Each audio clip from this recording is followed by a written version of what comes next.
Elas são caóticas e surpreendentes e sua beleza se forma a partir do vazio do espaço. As nebulosas são tudo na galáxia que as estrelas não são. Sopros de matéria, por vezes se unindo e outras se distanciando. Véus diáfanos, malhas encapeladas, algumas escuras, outras reluzindo em cores brilhantes, muitas tomando as formas de coisas estranhamente familiares. O interessante é que quando as pessoas olham para nebulosas, começam a ver coisas nelas. Nem estrelas, nem planetas. Elas são as joias da coroa da galáxia. Agora, o universo revela sua incrível demonstração de nascimento e morte estelares e o ciclo de criação por dentro delas, as nebulosas.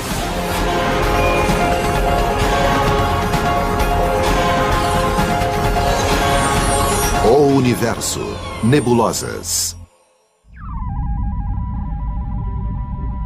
Esta é uma das fotografias do espaço mais famosas do mundo. Na visão do telescópio espacial Hubble, ela mostra os pilares da criação. Enormes colunas de poeira e gás, com 7 anos-luz de extensão. Por maiores que sejam, os pilares são apenas uma parte bem pequena de um imenso berçário de estrelas a 6.500 anos-luz da Terra, chamado Nebulosa da Águia. Existem nebulosas de todo tipo espalhadas entre as estrelas no espaço e estão entre os espetáculos mais surpreendentes da nossa galáxia ou de qualquer outra. As nebulosas são lindas, todas elas. Elas realmente impressionam. Derivadas da palavra grega para nuvem, as nebulosas são exatamente isso. Nuvens de gás e poeira interestelar raramente visíveis a olho nu. Mas com telescópios no espaço e na Terra, sua beleza é revelada. Destacando, refletindo ou obscurecendo a luz da galáxia, são regiões onde as estrelas nascem, onde as estrelas morrem e onde explosões destroem a trama do contínuo espaço-tempo. As nebulosas têm formas fantásticas, como as nuvens no céu em um dia de verão. Elas frequentemente evocam imagens muito familiares para nós. Nebulosa da Roseta. Imagens de flores. Nebulosa da Formiga. Imagens de insetos. Nebulosa da Cabeça de Bruxa. Imagens de pessoas. Quando as pessoas olham as nebulosas como um teste de Rorschach, elas começam a ver coisas nelas. Embora as nebulosas recebam números nos catálogos astronômicos, muitas também têm nomes inspirados em sua localização ou forma. Não é difícil, por exemplo, ver por que esta se chama Nebulosa da Borboleta. Ou porque esta é conhecida como Nebulosa Cabeça de Cavalo. E a lista continua. A Nebulosa de Órion. A Nebulosa Cabeça de Fantasma. A Nebulosa da Raia. A Nebulosa da Hélice. A Nebulosa Olho de Gato. A Nebulosa da América do Norte. A Nebulosa do Pelicano. As surpreendentes formas que as nebulosas assumem faz com que sejam consideradas as atrações turísticas da galáxia. Se você está com a família em um disco voador e estiver passeando pela Via Láctea procurando um lugar interessante para parar, você vai parar numa nebulosa. Assim como as atrações turísticas na Terra, as nebulosas nos convidam a olhá-las mais de perto. Cara, é uma escalada. Uma das maiores atrações no céu noturno é a Grande Nebulosa de Órion. Uma das poucas que se pode ver a olho nu. Em uma noite limpa, ela aparece como uma estrela desfocada na estrada de Órion. Provavelmente a constelação mais conhecida no céu. E a Nebulosa de Órion é a mais ativa área de formação de estrelas em nossa galáxia. Ela ilumina o céu como nenhuma outra. Ela é das grandes. Em termos de nebulosas, é a placa de Hollywood. E o motivo pelo qual os viajantes querem chegar perto de atrações turísticas é o mesmo pelo qual os astrônomos querem dar uma olhada mais de perto nas nebulosas. Ambos querem tirar fotos.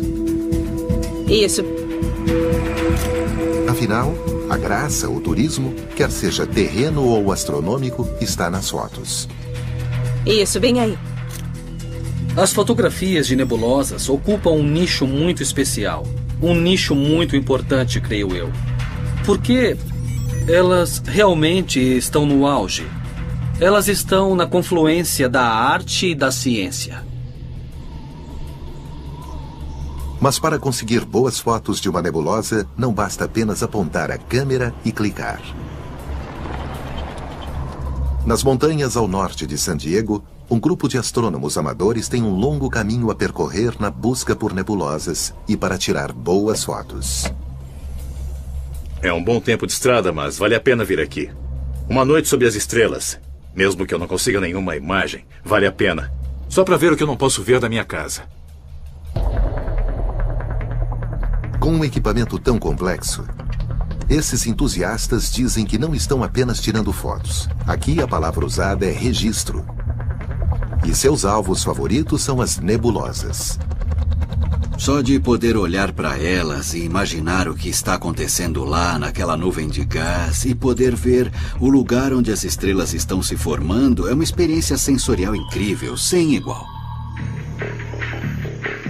Além de seus telescópios portáteis, o grupo também construiu um complexo de observatórios permanentes.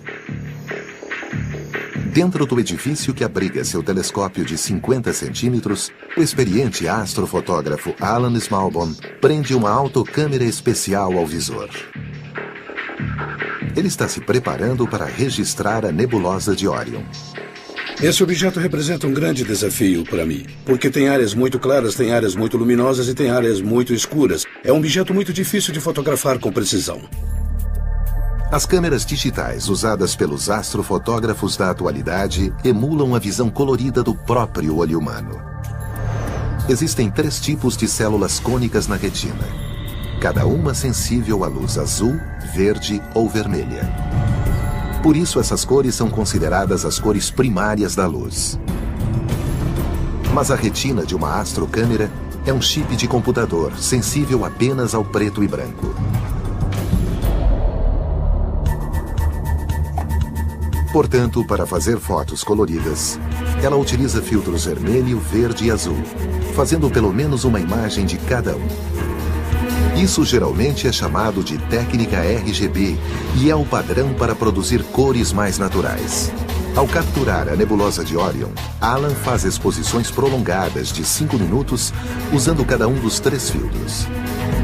Mas as nebulosas são tão indistintas que, para tirar as melhores fotos, ele frequentemente precisa fazer dezenas de exposições, levando uma média de 14 horas. Ninguém disse que era fácil. Esses processos podem ser tediosos porque consomem muito tempo, envolve longos períodos em que você fica sentado esperando a câmera trabalhar e rastrear. E realmente não há nada a fazer, exceto sentar e esperar. Depois, Alan carrega as imagens não tratadas em seu computador. Nele, as diferentes combinações de pontos vermelhos, azuis e verdes trabalham como uma TV em cores para criar todos os outros matizes do espectro. Horas após abrir o obturador pela primeira vez, a nebulosa de Orion aparece na tela em suas cores naturais, como o olho humano jamais teria sensibilidade para ver.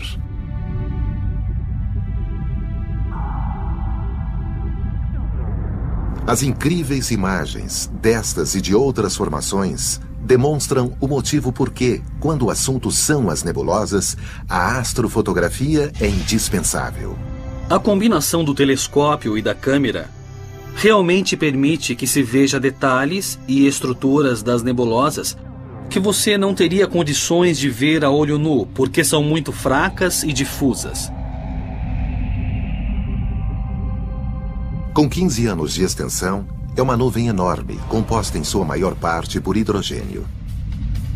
É o exemplo mais perfeito do tipo de nebulosa conhecida como nebulosa de emissão. Ela é o berço das maiores estrelas que nascem em nossa galáxia. E é o exemplo mais próximo desse processo para nós. Então, quando você olha para a grande nebulosa de Orion, está olhando para o nascimento de estrelas. Entre as milhares de estrelas jovens na nebulosa de Orion, há 4 que se destacam. Os cantos de um aglomerado de estrelas chamado trapézio, devido à sua forma trapezoidal. Enormes e quentes, elas são responsáveis por este espetáculo astronômico luminoso. O trapézio no centro da grande nebulosa de Órion é o que energiza, é o que faz dela uma nebulosa. Se não tivesse as estrelas do trapézio, seria uma nuvem escura. A radiação das estrelas do trapézio esculpe o gás circundante e faz com que reluza com a luz emitida.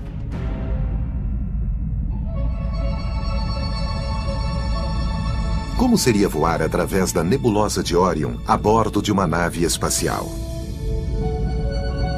Poderia ser mais ou menos assim.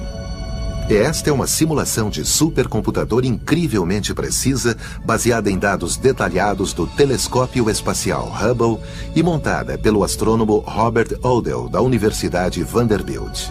Ao penetrar a nuvem gigantesca, vemos as 4 estrelas brilhantes do trapézio, suas posições em 3D agora claramente evidentes.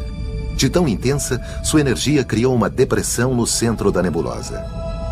As estrelas do trapézio são brilhantes que, se não fosse o realce dado por nossa tela, elas acobertariam o restante da nebulosa. Os glóbulos escuros, chamados proplídeos ou discos protoplanetários, são mantos de poeira cercando estrelas recém-formadas. E graças aos fortes ventos estelares do trapézio, são obrigados a assumir a forma de gota. Um deles mostra claramente um anel de destroços orbitando sua estrela central. Fortes evidências de que um novo sistema de planetas está se formando. Nossa rota de saída da nebulosa de Órion mostra o ângulo pelo qual enxergamos da Terra. Mas a 1.300 anos-luz de distância, para nós, não passa de uma pequena mancha no espaço. Imagine sua aparência apenas 4 anos-luz a distância até a estrela mais próxima de nós. Se nós estivéssemos tão próximos da nebulosa de Órion quanto a estrela mais próxima está de nós, seria tão brilhante que nem saberíamos da existência do céu escuro. Nós não veríamos as outras estrelas. Nós praticamente não saberíamos das outras galáxias só pelo fato dela ser tão brilhante. Nós veríamos apenas a nebulosa de Órion e o Sol. Felizmente, vivemos em um ponto da galáxia onde os nossos telescópios e câmeras podem varrer os céus para isolar as joias que chamamos de nebulosas. Existem 5 tipos principais. As nebulosas de emissão, como Órion, são chamadas de regiões H2. H2 descreve o hidrogênio molecular, excitado por estrelas quentes para emitir luz. Em outros lugares, existem as nebulosas de reflexão, onde as estrelas brilhantes afastaram o gás circundante, deixando apenas poeira para refletir a luz das estrelas. As nebulosas planetárias são formadas durante os lentos estágios das estrelas comuns moribundas e produzem alguns dos espetáculos mais intrigantes de forma e cor na galáxia. Os restos de supernova também são reminiscentes de mortes estelares, mas de estrelas enormes cuja vida termina em explosões imensas. E, finalmente, existem as nebulosas escuras, nuvens de gás e poeira interestelar visíveis, geralmente porque aparecem em silhueta contra as nebulosas brilhantes atrás delas. Com o tempo, as estrelas vão nascer dentro delas. Mas a origem das nuvens de estrelas, gás e poeira das galáxias é o fenômeno mais intrigante de todos. Brotando do misterioso meio interestelar, a charada das nebulosas é como podem se formar a partir daquilo que é praticamente um nada. O espaço e seu imenso vazio têm muito mais do que os olhos podem ver. Preenchendo as distâncias entre o Sol e todos os seus vizinhos galácticos está o meio interestelar, ou ISM. Quando pensamos na escuridão entre as estrelas, nós às vezes pensamos que não há mais nada lá, apenas o vácuo no espaço. Mas na verdade, até mesmo o chamado vácuo no espaço está cheio de poeira e gás. Mas ele é bem rarefeito. Quão rarefeito? Talvez melhor do que o melhor vácuo que podemos criar no planeta Terra. As partículas dentro do meio interestelar são 90% de átomos de hidrogênio, 10% de hélio e apenas rastros de outros elementos e partículas minúsculas de poeira. A existência do gás e da poeira ficam evidentes ao se observar a Via Láctea, o grupamento de estrelas que vemos em ângulo de nossa galáxia a partir da Terra. Lá, os espaços escuros parecem estar vazios, mas na realidade o oposto é verdadeiro. Aqueles espaços não estão desprovidos de estrelas. Na verdade, são poeira entre nós e as estrelas distantes no plano da nossa galáxia, e eles bloqueiam aquela luz. E você os vê em silhueta. As faixas negras de gás e poeira nos mostram onde o meio interestelar está se aglomerando para criar nebulosas em sua forma mais primordial. Vemos essas nebulosas escuras como sombras contra as estrelas ao fundo. A nebulosa da Cobra fica a 650 anos-luz de distância e tem aproximadamente 3 anos-luz de extensão. Outra mais escura ainda é Barnard 68, em honra a Edward Emerson Barnard, o astrônomo que a descobriu. Tais nebulosas podem ser espessas o suficiente para bloquear a luz das estrelas atrás delas, mas o gás e a poeira dentro ainda são bem ralos, pelo menos até a gravidade entrar em ação. A gravidade é atrativa. Como consequência, temos aglomerados de gás, não importa quão rarefeitos, sendo atraídos pela gravidade até haver grumos de material nuclear se condensando. À medida que a gravidade começa a comprimir o gás, ele começa a se aquecer bastante, gerando as temperaturas de uma estrela. As novas estrelas explodem e nascem, iluminando suas cercanias com um brilho colorido, e as nebulosas escuras restantes ficam destacadas. E como as nebulosas brilhantes, suas formas sugerem nomes. A nebulosa Tromba de Elefante, a nebulosa do Cone e a nebulosa da Chama, onde áreas escuras e claras criam uma das imagens mais dramáticas dos céus.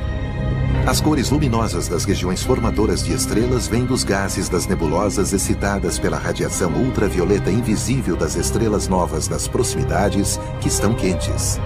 A luz ultravioleta daquelas estrelas está arrancando elétrons no gás em sua vizinhança.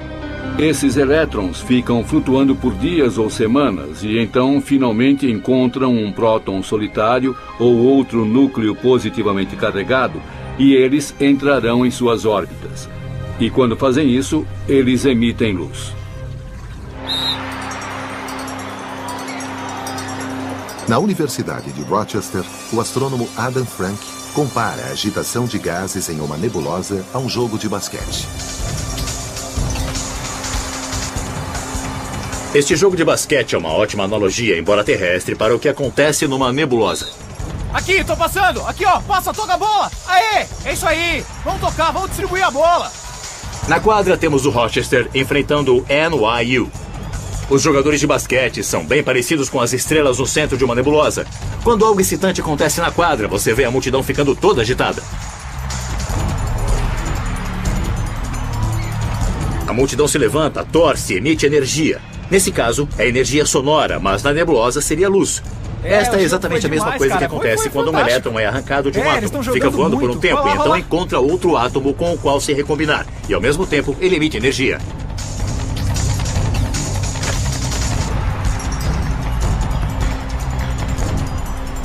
À medida em que novas estrelas nascem dentro das nebulosas, elas às vezes disparam jatos espetaculares. Este tem quase 5 trilhões de quilômetros de extensão. Os jatos são nebulosas por seu próprio direito, geradas pelas nuvens de gás e poeira em sua órbita, enviando material para dentro das jovens estrelas. Devido à rotação, ele antes forma um disco de acreção, que é como um jogo de frisbee girando em torno de uma jovem estrela, alimentando, construindo a jovem estrela. Mas sempre existem campos magnéticos no meio desse gás, e à medida que o disco gira, o material se acumula sobre as linhas de campo, como as chamamos. E ele gira e então é lançado para o espaço. Finalmente as linhas de campo são envergadas, colimando o jato, criando uma coluna de jato bem sólida.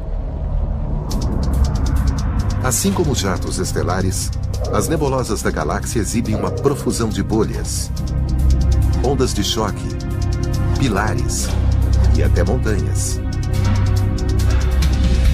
Estas são chamadas montanhas da criação. Uma nebulosa frequentemente comparada aos famosos pilares da criação, mas de fato, 10 vezes maiores. Embora tenham 70 anos-luz de extensão, esta imagem, feita em luz visível, revela uma aparência sutil. Mas veja o que acontece quando olhamos para uma foto do telescópio espacial Spitzer, que os vê em infravermelho. O comprimento de onda da luz infravermelha é ligeiramente mais longo do que aquele da luz visível. É mais vermelha do que a luz vermelha. Costumamos ver a luz infravermelha de corpos como os nossos, que são cálidos, mas não extremamente quentes. Já que a luz infravermelha é emitida por qualquer coisa que está quente, costuma ser usada para detectar calor. Nas câmeras especiais, cada temperatura é detectada com uma cor infravermelha, que nós não enxergamos. Depois, ela é traduzida para uma cor visível que podemos enxergar. É assim que o infravermelho pode usar o calor do corpo para mostrar alguns astrônomos amadores trabalhando na escuridão.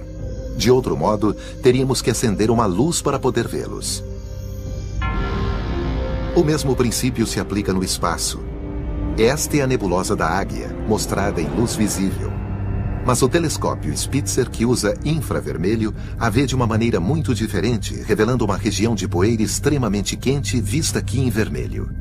Mas você tem de se perguntar o que poderia deixar a poeira tão quente? As estrelas na nebulosa? Não são luminosas nem quentes o bastante, mas talvez a explosão de uma supernova. Talvez a morte violenta de uma estrela. Uma supernova poderia produzir uma onda de choque enorme que poderia ter um impacto substancial, porque a nebulosa da Águia é o lar dos pilares da criação.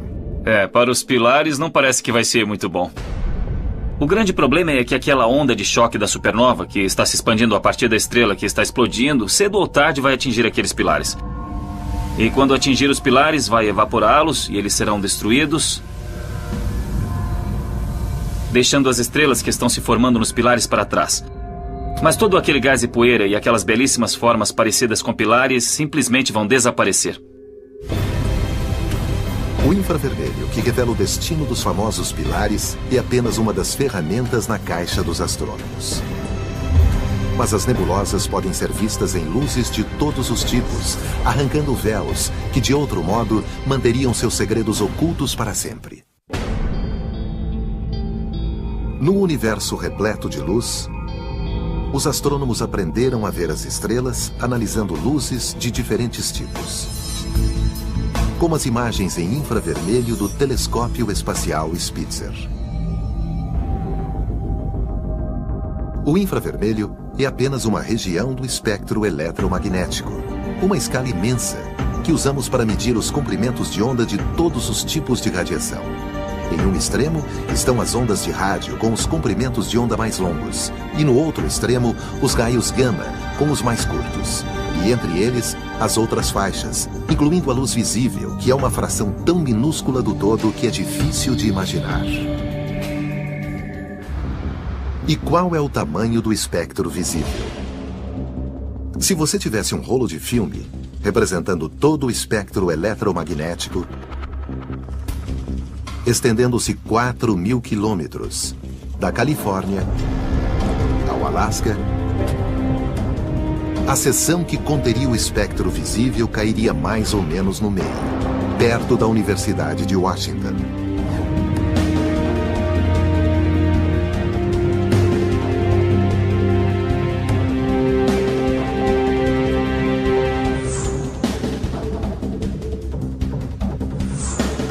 Este quadro é todo o espectro visível. É apenas um quadro em mais de 3.000 quilômetros de filme e é tudo o que o olho humano consegue ver. A importância desse quadro é que as estrelas emitem quase toda a sua luz nesta parte do espectro. E embora a luz seja visível, ela ainda contém ferramentas ocultas que nos ajudam a explorar as nebulosas de maneiras que os nossos olhos não conseguem sozinhos. E esses segredos estão no próprio espectro. A luz visível nesta lâmpada vem do gás hidrogênio excitado pela eletricidade, formando um plasma incandescente, igual ao que acontece em uma nebulosa. Ao olhar a lâmpada através de uma grade de difração, podemos dividir a luz em 3 linhas estreitas no espectro, uma impressão digital virtual da luz produzida pelo hidrogênio. No espectro, você vê 3 linhas. Uma é vermelha, uma é azul claro e a outra é azul profundo. Esse padrão de comprimentos de onda é absolutamente único para o hidrogênio e não há maneira de confundir o hidrogênio no espectro de uma nebulosa com qualquer outro elemento. É como a multidão em nosso jogo de basquete. A massa de torcedores é composta por fãs individuais e cada um tem a sua própria voz. Vozes que poderíamos distinguir claramente se tivéssemos como isolá-las.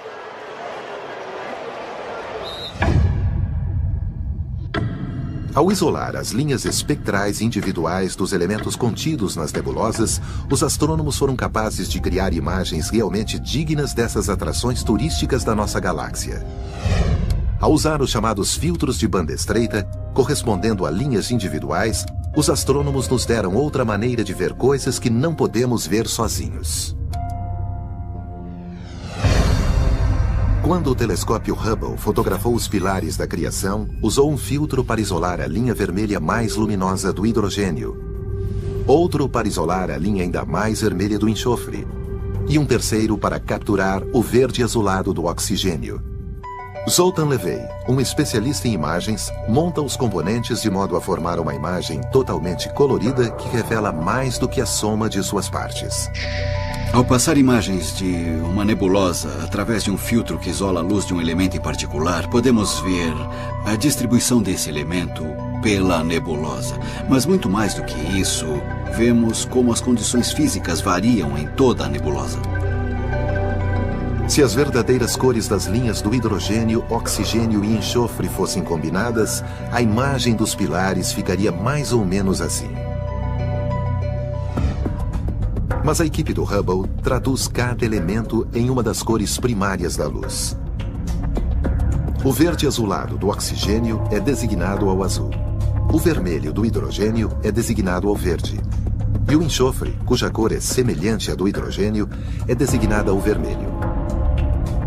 Por vezes chamada de falsa cor, o resultado é uma visualização melhor da realidade material.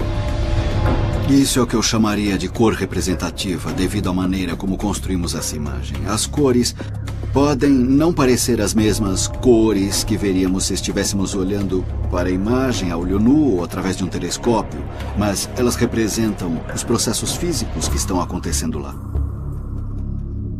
Os filtros de hidrogênio, oxigênio e enxofre combinados dessa maneira são chamados de paleta do Hubble, que é amplamente usada em todos os tipos de fotografias de nebulosas. Ela nos mostra não só o colorido caos das nebulosas de emissão, mas também imagens surpreendentes dos lugares onde as estrelas morrem.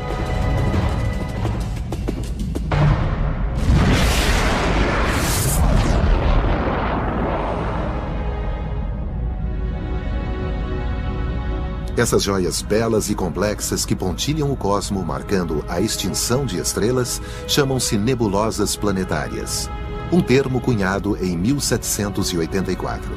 As nebulosas planetárias são objetos que não têm nada a ver com planetas, como descobrimos. Elas foram batizadas por William Herschel, que olhou para uma nebulosa planetária pela primeira vez através de um telescópio, viu que era redonda, de cor esverdeada, e isso lhe lembrou o planeta Urano. Os verdes azulados do oxigênio e os vermelhos do hidrogênio dominam as fotos de cores verdadeiras das nebulosas. A nebulosa do Anel é um grande exemplo. Fica a 2.300 anos-luz da Terra e tem 1,3 anos-luz de diâmetro. Ela é considerada um protótipo para as nebulosas planetárias. Mas se comparada a outras nebulosas planetárias, a forma da nebulosa do Anel é simples. É notável que espetáculos como estes acompanhem a morte de praticamente toda a estrela no cosmo, incluindo o nosso próprio Sol, daqui a cerca de 5 bilhões de anos. O destino do Sol é inchar bem no final de sua vida. O Sol encherá metade do céu. Quando o Sol estiver se pondo no oeste, outra parte dele estará se levantando no leste, e ao meio-dia o céu todo será ocupado por esse objeto vermelho vibrante, nos assando até torrar. Nesse momento, o interior da estrela ficará muito instável. Ele tremerá e irá se rachar. E a essa altura, sua superfície, que não tem muita coesão, poderia ser lançada no espaço. Pense nisso como uma espécie de espirro estelar. O envelope externo de gás se expandirá à medida que o Sol passar de uma gigante vermelha a uma anã branca quente. A luz ultravioleta da anã excitará o gás circundante, fazendo com que brilhe, do mesmo modo que nas regiões formadoras de estrelas. O espetáculo reluzente vai durar milhares de anos antes de desvanecer. É praticamente impossível prever que tipo de retrato cósmico o Sol pintará no final de sua vida.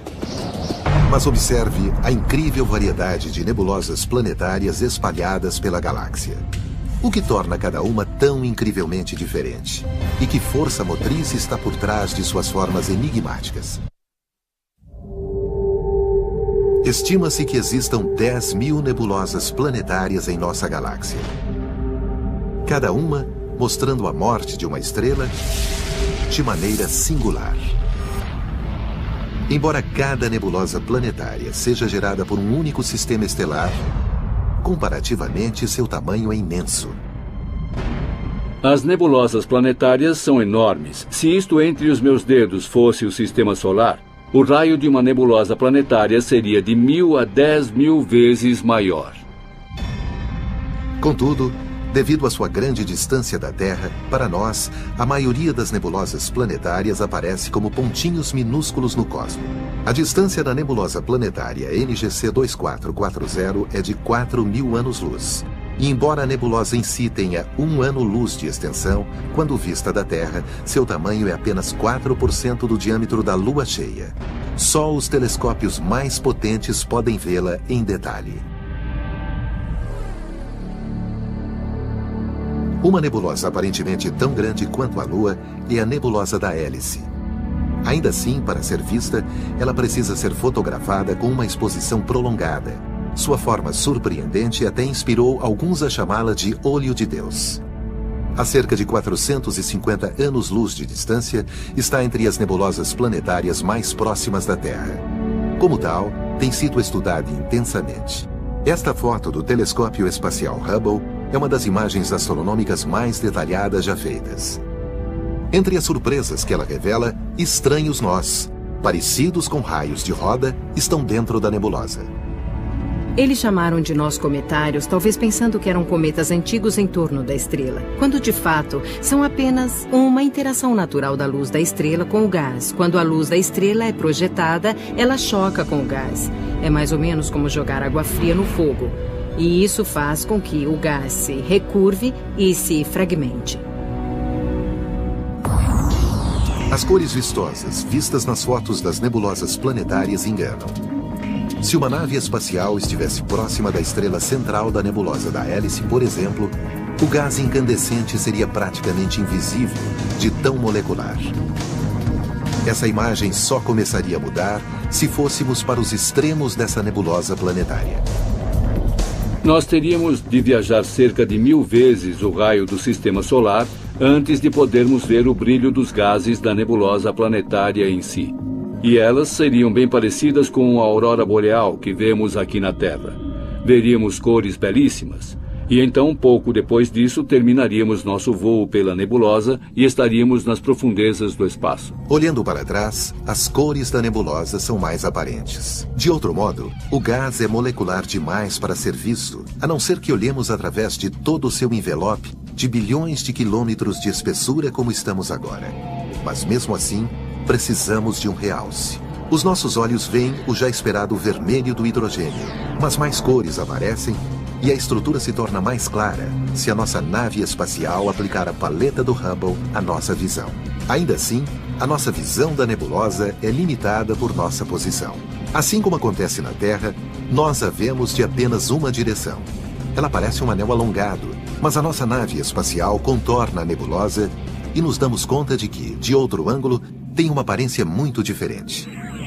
Ela não é um anel de gás, nem mesmo uma esfera, mas dois discos distintos se sobrepondo, possivelmente graças à descarga de gás da estrela central, em duas fases diferentes, em momentos diferentes, perto do final de seu ciclo de vida. As questões acerca das formas de nebulosas planetárias estão entre as mais desconcertantes de toda a astronomia. Vamos ver algumas das formas das nebulosas planetárias. Elas podem ser redondas, como a nebulosa fatia de limão, e até elípticas, como a nebulosa do espirógrafo e muitas outras. Até casos extremos, como a nebulosa da formiga e a nebulosa das lulas gêmeas, mais conhecida como M29. Já que uma estrela inicia sua vida como uma esfera, poderíamos esperar que seu último suspiro produzisse uma nebulosa planetária esférica. Mas, de fato, apenas 10% das nebulosas planetárias têm essa forma. Entre as forças motrizes por trás das formas mais exóticas estão os ventos estelares, oriundos das diferentes camadas de gás expelidas pela estrela em diferentes momentos de seu ciclo de morte e em velocidades diferentes. E o resultado é um conjunto de ventos interativos, ventos colidindo com outros ventos em seu interior. Esse é um processo que esculpe a nebulosa e ajuda a lhe dar sua forma interessante. As mais intrigantes das nebulosas planetárias são aquelas com formas bipolares. Forças misteriosas, contidas no interior desses estranhos objetos, fazem com que o gás incandescente saia em jatos reminiscentes dos jatos estelares das estrelas no processo de nascer. E como dois fenômenos tão semelhantes podem acontecer tanto no início como no fim da vida estelar. Os jatos são fenômenos onipresentes na astronomia. O que esses jatos têm em comum é a presença de um disco de acreção, que é gás em rotação, campos magnéticos dentro do gás em rotação. E à medida que materiais fluem através do disco de acreção, eles se carregam sobre as linhas de campo e são soprados de volta para o espaço. Mas uma estrela moribunda não tem um disco de material caindo dentro dela, a não ser que faça parte de um par binário, ou duas estrelas orbitando em volta uma da outra. E os pares binários são muito comuns no universo. À medida que as duas estrelas giram em torno uma da outra, uma das estrelas está cedendo massa para a outra. O material flui de uma das estrelas para a outra e se forma um disco de acreção. Campos magnéticos aparecem naquele disco de acreção e o material é soprado dele, assim como nos outros casos. As nebulosas planetárias representam os processos normais da morte de estrelas em todo o universo. Mas existem estrelas gigantes no universo que estão longe de serem normais e concluem sua vida em explosões enormes.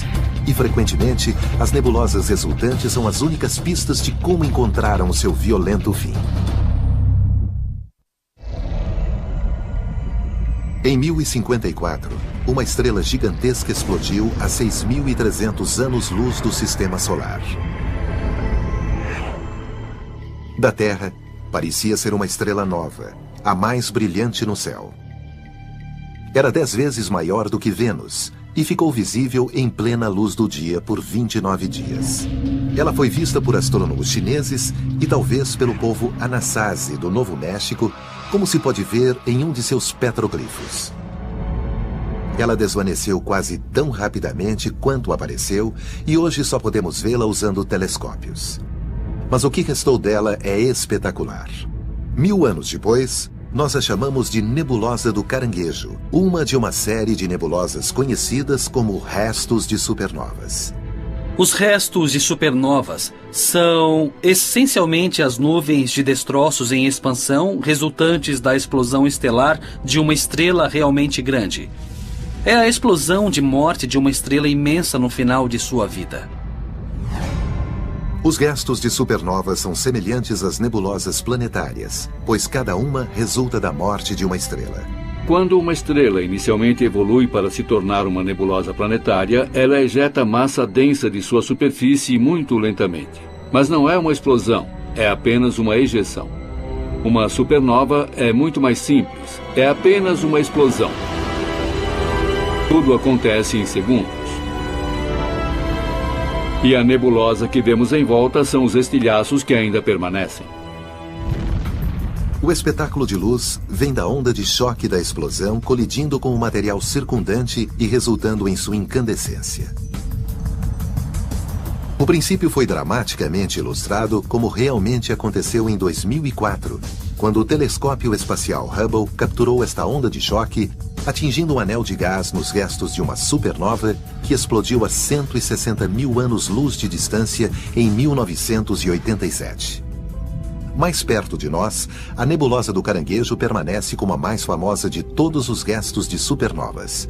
Estudada através de telescópios há 300 anos, ela contém um segredo em seu interior que só foi descoberto em 1968. Bem em seu centro existe um pulsar, girando 30 vezes por segundo. Um pulsar é uma estrela de nêutrons giratória tão densa que apenas uma colher de chá dela pesaria 1 bilhão de toneladas. Aquele, dentro da nebulosa do Caranguejo, tem apenas 29 quilômetros de diâmetro e pesa mais do que o nosso Sol. Ele está girando rápido, mas perdendo energia gradualmente, começará a girar mais devagar. E a energia de sua rotação está sendo transferida para o gás e, de fato, grande parte da radiação dentro daquela nebulosa é alimentada pela diminuição da velocidade do pulsar. Sua radiação é vista como sinistro brilho azul no centro da nebulosa do Caranguejo. Ela é gerada por elétrons movendo-se praticamente à velocidade da luz através dos campos magnéticos do pulsar. Mas existe mais do que apenas um brilho azul. Fotos espaciais recentes revelam que os campos magnéticos estão agitando o centro da nebulosa. Você vê pequenas ondas emanando do pulsar. Não seria uma analogia ruim pensar em um campo magnético como elásticos esticados, e quando solta, você causa uma perturbação que atinge todo o campo. E é mais ou menos isso que está acontecendo. Desconhecemos os detalhes, mas podemos ver o fenômeno, e ele está bem claro. A morte da estrela que formou a nebulosa do Caranguejo é parte do ciclo de vida da galáxia. O gás expelido para o espaço como restos de supernovas e nebulosas planetárias retorna ao meio interestelar, onde se torna matéria-prima para futuras gerações de estrelas. Esse processo não tem como continuar para sempre, porque temos uma quantidade finita de gás e hidrogênio. Cedo ou tarde, a maior parte do hidrogênio e do hélio que iluminam as estrelas é consumida e as estrelas apagam. A composição atual da Via Láctea é esta. 97% de sua massa vem das estrelas e 3% do gás. E quando uma estrela está se formando, essa reserva vai caindo, caindo e caindo. E é claro que a formação de estrelas será mais lenta, porque esse gás está ficando mais difícil de extrair, por assim dizer. Mas astrônomos usando o radiotelescópio Green Bank descobriram recentemente uma fonte de gás em uma nuvem imensa fora da Via Láctea. O que é mais interessante sobre essa nuvem, que foi chamada de nuvem de Smith, é que ela é gigantesca. Ela tem cerca de 1 milhão de vezes a massa do Sol dentro dela em gás e poeira. Mas essa nuvem está indo direto para a Via Láctea e daqui a 20 ou 40 milhões de anos ela vai colidir conosco. E isso vai criar pressão, uma onda de choque. E pode dar início à geração de centenas de novas estrelas quando colidir com a Via Láctea. À medida que o gás da nuvem de Smith for comprimido pela colisão, uma nebulosa formadora de estrelas novinha em folha irá iluminar a galáxia. E o ciclo de vida do universo seguirá seu caminho. Contudo, a longo prazo, não existem nuvens de Smith suficientes para sustentar o processo e, gradualmente, as nebulosas irão desaparecer. O universo tem cerca de 14 bilhões de anos de idade. Volte daqui a 100 bilhões de anos e olhe para a Via Láctea. Aquela grande e brilhante massa de estrelas não poderá mais se formar. Tudo o que restará serão antigos restos de estrelas que se formaram no passado distante. É um lugar monótono, um lugar muito sem graça. Nós vivemos em uma época empolgante na era do universo. Antes das estrelas se apagarem e antes do fim do reservatório de novos materiais para formar novas estrelas e planetas. É uma época privilegiada. Esta é uma época em que o céu ainda permanece repleto de espetáculos, como a grande nebulosa de Órion, os pilares da criação e o olho de Deus. Cada um, uma pequena maravilha da natureza na grande imensidão do universo. Elas são caóticas e surpreendentes e sua beleza se forma a partir do vazio do espaço. As nebulosas são tudo na galáxia que as estrelas não são. Sopros de matéria, por vezes se unindo e outras se distanciando. Véus diáfanos, malhas encapeladas, algumas escuras, outras reluzindo em cores brilhantes, muitas tomando as formas de coisas estranhamente familiares. O interessante é que quando as pessoas olham para nebulosas, começam a ver coisas nelas. Nem estrelas nem planetas. Elas são as joias da coroa da galáxia.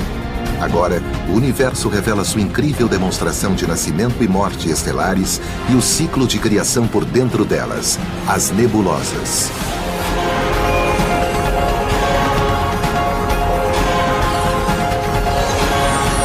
O universo.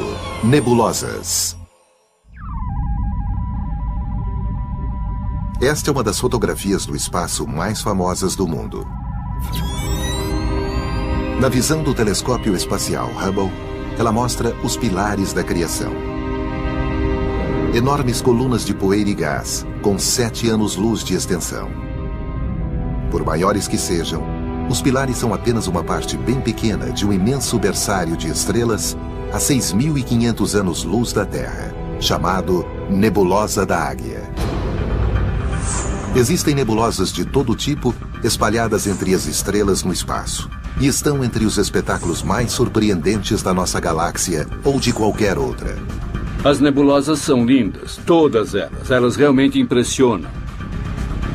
Derivadas da palavra grega para nuvem, as nebulosas são exatamente isso.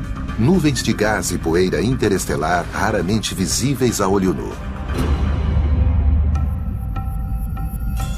Mas com telescópios no espaço e na Terra, sua beleza é revelada.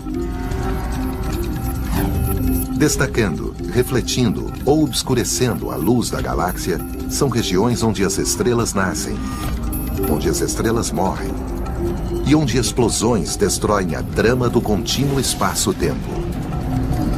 As nebulosas têm formas fantásticas, como as nuvens no céu em um dia de verão. Elas frequentemente evocam imagens muito familiares para nós. Nebulosa da Roseta. Imagens de flores. Nebulosa da Formiga. Imagens de insetos. Nebulosa da Cabeça de Bruxa. Imagens de pessoas. Quando as pessoas olham as nebulosas como um teste de Rorschach, elas começam a ver coisas nelas. Embora as nebulosas recebam números nos catálogos astronômicos, muitas também têm nomes inspirados em sua localização ou forma. Não é difícil, por exemplo, ver por que esta se chama Nebulosa da Borboleta. Ou porque esta é conhecida como Nebulosa Cabeça de Cavalo. E a lista continua. A nebulosa de Órion. A nebulosa Cabeça de Fantasma. A nebulosa da Raia. A nebulosa da Hélice. A nebulosa Olho de Gato. A nebulosa da América do Norte. A nebulosa do Pelicano. As surpreendentes formas que as nebulosas assumem faz com que sejam consideradas as atrações turísticas da galáxia. Se você está com a família em um disco voador e estiver passeando pela Via Láctea procurando um lugar interessante para parar, você vai parar numa nebulosa. Assim como as atrações turísticas na Terra, as nebulosas nos convidam a olhá-las mais de perto. Cara, é uma escalada. Uma das maiores atrações no céu noturno é a Grande Nebulosa de Órion. Uma das poucas que se pode ver a olho nu. Em uma noite limpa, ela aparece como uma estrela desfocada na estrada de Órion. Provavelmente a constelação mais conhecida no céu. E a nebulosa de Órion é a mais ativa área de formação de estrelas em nossa galáxia. Ela ilumina o céu como nenhuma outra. Ela é das grandes. Em termos de nebulosas, é a placa de Hollywood.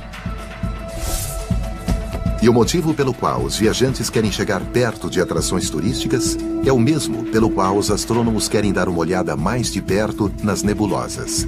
Ambos querem tirar fotos. Isso. Afinal, a graça, o turismo, quer seja terreno ou astronômico, está nas fotos. Isso, bem aí. As fotografias de nebulosas ocupam um nicho muito especial. Um nicho muito importante, creio eu. Porque elas realmente estão no auge. Elas estão na confluência da arte e da ciência.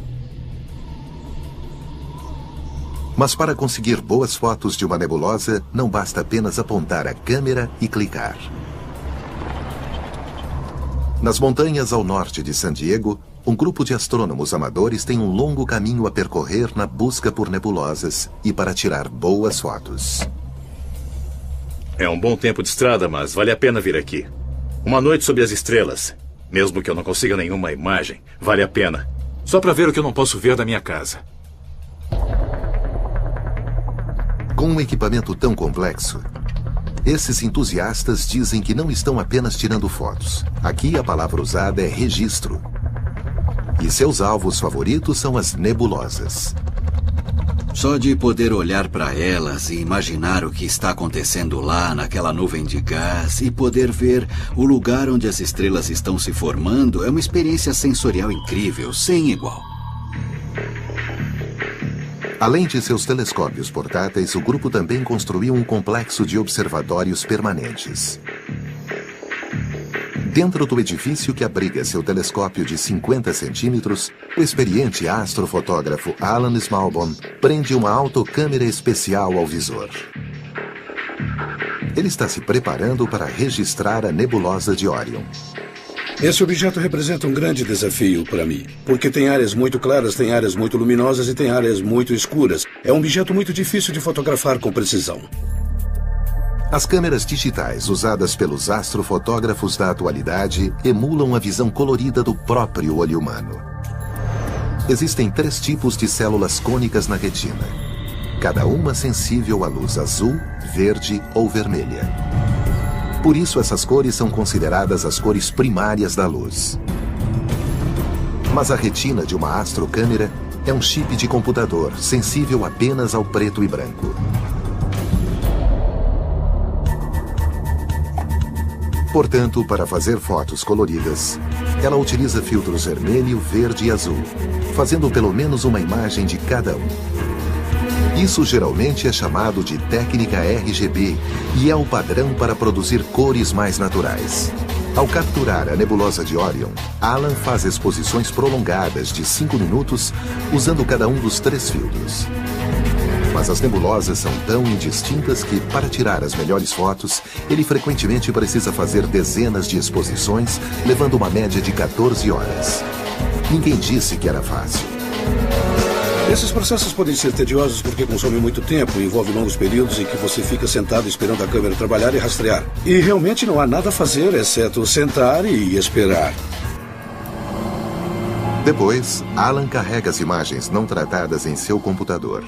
Nele, as diferentes combinações de pontos vermelhos, azuis e verdes trabalham como uma TV em cores para criar todos os outros matizes do espectro. Horas após abrir o obturador pela primeira vez, a nebulosa de Orion aparece na tela em suas cores naturais, como o olho humano jamais teria sensibilidade para ver.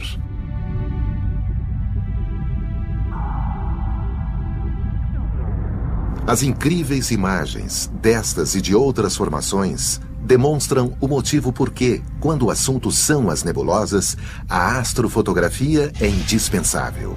A combinação do telescópio e da câmera realmente permite que se veja detalhes e estruturas das nebulosas que você não teria condições de ver a olho nu, porque são muito fracas e difusas. Com 15 anos de extensão, é uma nuvem enorme, composta em sua maior parte por hidrogênio. É o exemplo mais perfeito do tipo de nebulosa conhecida como nebulosa de emissão. Ela é o berço das maiores estrelas que nascem em nossa galáxia. E é o exemplo mais próximo desse processo para nós. Então, quando você olha para a grande nebulosa de Orion, está olhando para o nascimento de estrelas. Entre as milhares de estrelas jovens na nebulosa de Orion, há 4 que se destacam. Os cantos de um aglomerado de estrelas chamado trapézio, devido à sua forma trapezoidal. Enormes e quentes, elas são responsáveis por este espetáculo astronômico luminoso. O trapézio no centro da grande nebulosa de Orion é o que energiza, é o que faz dela uma nebulosa. Se não tivesse as estrelas do trapézio, seria uma nuvem escura. A radiação das estrelas do trapézio esculpe o gás circundante e faz com que reluza com a luz emitida.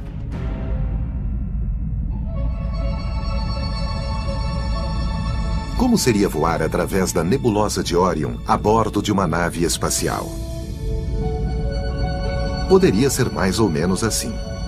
Esta é uma simulação de supercomputador incrivelmente precisa, baseada em dados detalhados do telescópio espacial Hubble e montada pelo astrônomo Robert Odell, da Universidade Vanderbilt.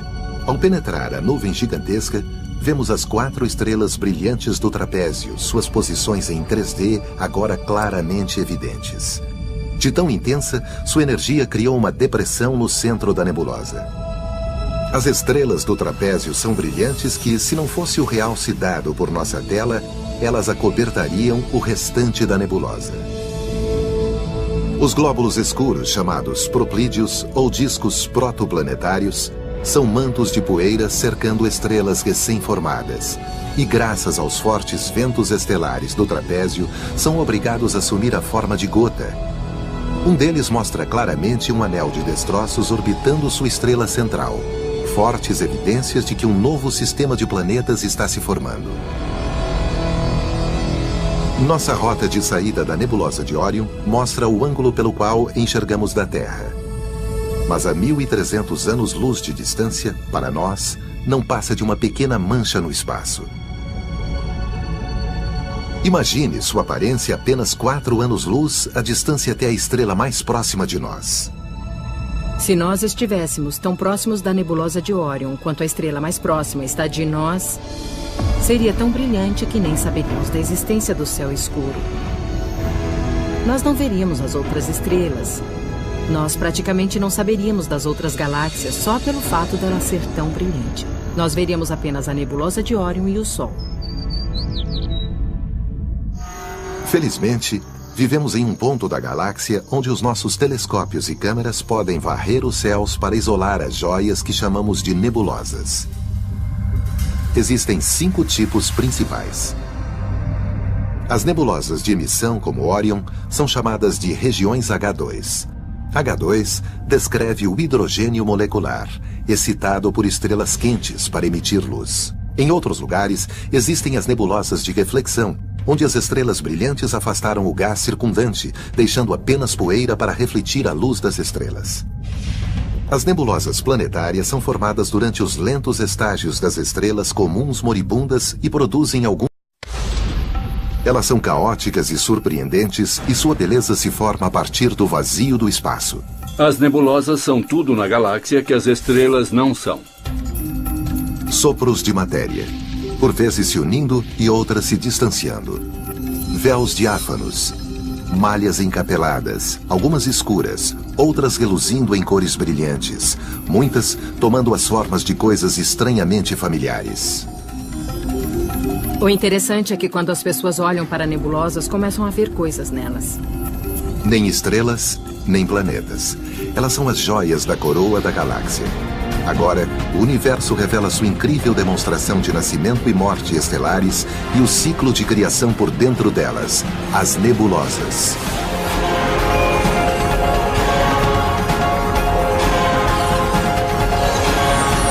O universo. Nebulosas. Esta é uma das fotografias do espaço mais famosas do mundo. Na visão do telescópio espacial Hubble, ela mostra os pilares da criação. Enormes colunas de poeira e gás, com 7 anos-luz de extensão. Por maiores que sejam, os pilares são apenas uma parte bem pequena de um imenso berçário de estrelas a 6.500 anos-luz da Terra, chamado Nebulosa da Águia. Existem nebulosas de todo tipo espalhadas entre as estrelas no espaço e estão entre os espetáculos mais surpreendentes da nossa galáxia ou de qualquer outra. As nebulosas são lindas, todas elas. Elas realmente impressionam. Derivadas da palavra grega para nuvem, as nebulosas são exatamente isso. Nuvens de gás e poeira interestelar raramente visíveis a olho nu. Mas com telescópios no espaço e na Terra, sua beleza é revelada. Destacando, refletindo ou obscurecendo a luz da galáxia, são regiões onde as estrelas nascem, onde as estrelas morrem e onde explosões destroem a trama do contínuo espaço-tempo. As nebulosas têm formas fantásticas, como as nuvens no céu em um dia de verão. Elas frequentemente evocam imagens muito familiares para nós. Nebulosa da Roseta. Imagens de flores. Nebulosa da Formiga. Imagens de insetos. Nebulosa da Cabeça de Bruxa. Imagens de pessoas. Quando as pessoas olham as nebulosas como um teste de Rorschach, elas começam a ver coisas nelas. Embora as nebulosas recebam números nos catálogos astronômicos, muitas também têm nomes inspirados em sua localização ou forma. Não é difícil, por exemplo, ver por que esta se chama Nebulosa da Borboleta. Ou porque esta é conhecida como Nebulosa Cabeça de Cavalo. E a lista continua. A nebulosa de Órion. A nebulosa Cabeça de Fantasma. A nebulosa da Raia. A nebulosa da Hélice. A nebulosa Olho de Gato. A nebulosa da América do Norte. A nebulosa do Pelicano. As surpreendentes formas que as nebulosas assumem faz com que sejam consideradas as atrações turísticas da galáxia. Se você está com a família em um disco voador e estiver passeando pela Via Láctea procurando um lugar interessante para parar, você vai parar numa nebulosa. Assim como as atrações turísticas na Terra, as nebulosas nos convidam a olhá-las mais de perto. Cara, é uma escalada. Uma das maiores atrações no céu noturno é a Grande Nebulosa de Órion. Uma das poucas que se pode ver a olho nu. Em uma noite limpa, ela aparece como uma estrela desfocada na estrada de Órion. Provavelmente a constelação mais conhecida no céu. E a nebulosa de Órion é a mais ativa área de formação de estrelas em nossa galáxia. Ela ilumina o céu como nenhuma outra. Ela é das grandes. Em termos de nebulosas, é a placa de Hollywood. E o motivo pelo qual os viajantes querem chegar perto de atrações turísticas é o mesmo pelo qual os astrônomos querem dar uma olhada mais de perto nas nebulosas. Ambos querem tirar fotos. Isso. Afinal, a graça, o turismo, quer seja terreno ou astronômico, está nas fotos. Isso, vem aí. As fotografias de nebulosas ocupam um nicho muito especial. Um nicho muito importante, creio eu. Porque elas realmente estão no auge. Elas estão na confluência da arte e da ciência. Mas para conseguir boas fotos de uma nebulosa, não basta apenas apontar a câmera e clicar. Nas montanhas ao norte de San Diego, um grupo de astrônomos amadores tem um longo caminho a percorrer na busca por nebulosas e para tirar boas fotos. É um bom tempo de estrada, mas vale a pena vir aqui. Uma noite sob as estrelas, mesmo que eu não consiga nenhuma imagem, vale a pena. Só para ver o que eu não posso ver da minha casa. Com um equipamento tão complexo, esses entusiastas dizem que não estão apenas tirando fotos. Aqui a palavra usada é registro. E seus alvos favoritos são as nebulosas. Só de poder olhar para elas e imaginar o que está acontecendo lá naquela nuvem de gás e poder ver o lugar onde as estrelas estão se formando é uma experiência sensorial incrível, sem igual. Além de seus telescópios portáteis, o grupo também construiu um complexo de observatórios permanentes.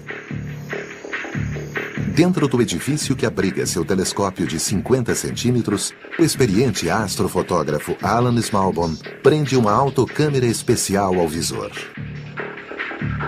Ele está se preparando para registrar a nebulosa de Órion. Esse objeto representa um grande desafio para mim, porque tem áreas muito claras, tem áreas muito luminosas e tem áreas muito escuras. É um objeto muito difícil de fotografar com precisão. As câmeras digitais usadas pelos astrofotógrafos da atualidade emulam a visão colorida do próprio olho humano. Existem 3 tipos de células cônicas na retina, cada uma sensível à luz azul, verde ou vermelha. Por isso, essas cores são consideradas as cores primárias da luz. Mas a retina de uma astrocâmera é um chip de computador sensível apenas ao preto e branco. Portanto, para fazer fotos coloridas, ela utiliza filtros vermelho, verde e azul, fazendo pelo menos uma imagem de cada um. Isso geralmente é chamado de técnica RGB e é o padrão para produzir cores mais naturais. Ao capturar a nebulosa de Orion, Alan faz exposições prolongadas de 5 minutos usando cada um dos 3 filtros. Mas as nebulosas são tão indistintas que, para tirar as melhores fotos, ele frequentemente precisa fazer dezenas de exposições, levando uma média de 14 horas. Ninguém disse que era fácil. Esses processos podem ser tediosos porque consomem muito tempo e envolve longos períodos em que você fica sentado esperando a câmera trabalhar e rastrear. E realmente não há nada a fazer, exceto sentar e esperar. Depois, Alan carrega as imagens não tratadas em seu computador. Nele, as diferentes combinações de pontos vermelhos, azuis e verdes trabalham como uma TV em cores para criar todos os outros matizes do espectro. Horas após abrir o obturador pela primeira vez, a nebulosa de Orion aparece na tela em suas cores naturais, como o olho humano jamais teria sensibilidade para ver.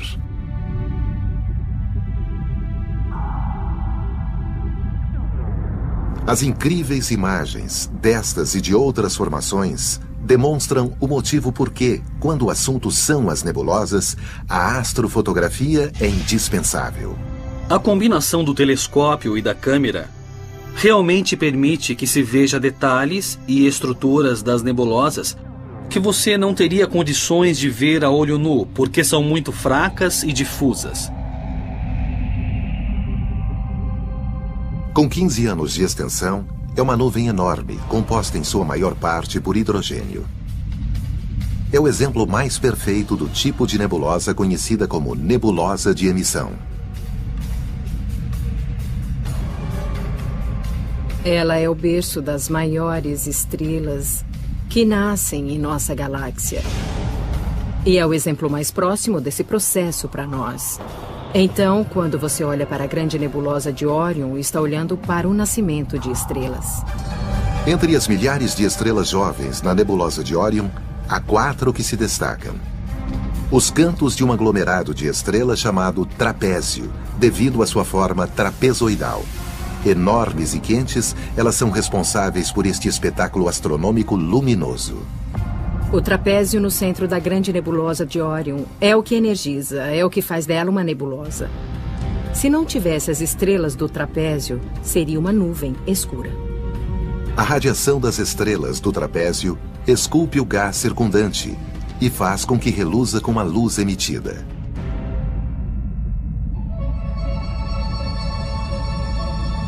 Como seria voar através da nebulosa de Orion a bordo de uma nave espacial?